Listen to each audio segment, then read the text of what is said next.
Always tracking, always alerting. This is Next Weather. And we're bringing back Shane Hinton so we can get a look at what's next, which is rain, but really breaking down the timing here for the Panthers parade. Exactly. Not everyone's going to see rain, but like we were mentioning a few minutes ago, Chelsea, we'd rather people be prepared. Yes. Because everybody's going to sound like me, losing their voice of excitement for the Panthers. So we're going to get through the weather thing. Exactly. They're going to be cheering for them, you know, rain or shine. We're going to make sure we're out there and supporting them, but I want to make sure you and your loved ones, they're prepared, Chelsea. So let's go ahead and open up the windows here in the Next Weather sphere.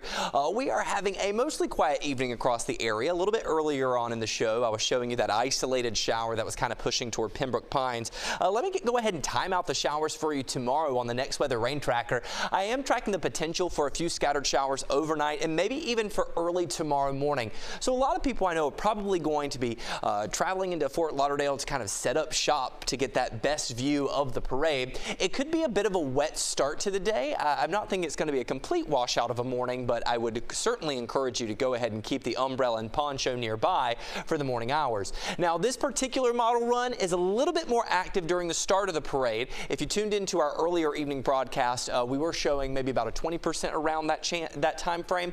I'm still thinking about a 20% chance for the start of the parade at noon. It's as we head into the afternoon that things could get a little bit more active. We've increased our rain chances to around a 50% chance by around 3, 4, 5 o'clock. Now, at that point, the parade should have concluded, but if you're someone who's maybe having to make the trek back to your car or kind of navigate parking or the traffic, then I'd rather you be prepared by keeping that umbrella nearby.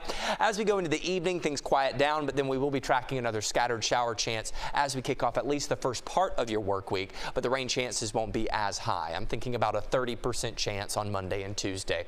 Here's a look at what you can expect with your rain chances, but also with the temperatures. Now, you're looking at mid to upper 80s, and I know you're saying, Shane, well, that doesn't sound or look that bad.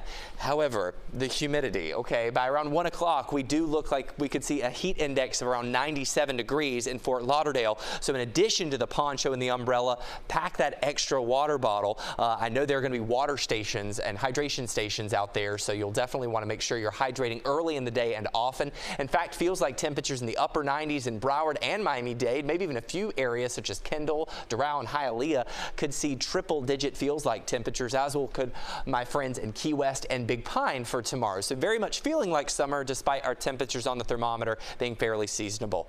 If we are heading out in the water tomorrow, moderate rip current risk. That UV index is extreme. So what else are we packing? We've got the umbrella. We've got the poncho. Chelsea's taking notes. Let's see here.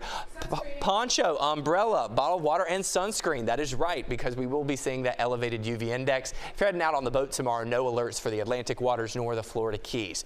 Now, we also want to provide you with an update on the tropics, as we will be doing every day during hurricane season. I'm happy to report that we still have a very quiet Atlantic for us here, and we'd like to hope this continues to be the trend as we head throughout the next 7 days. You can see afternoon highs pretty similar as we head into the work week. Highs around 90 degrees each afternoon.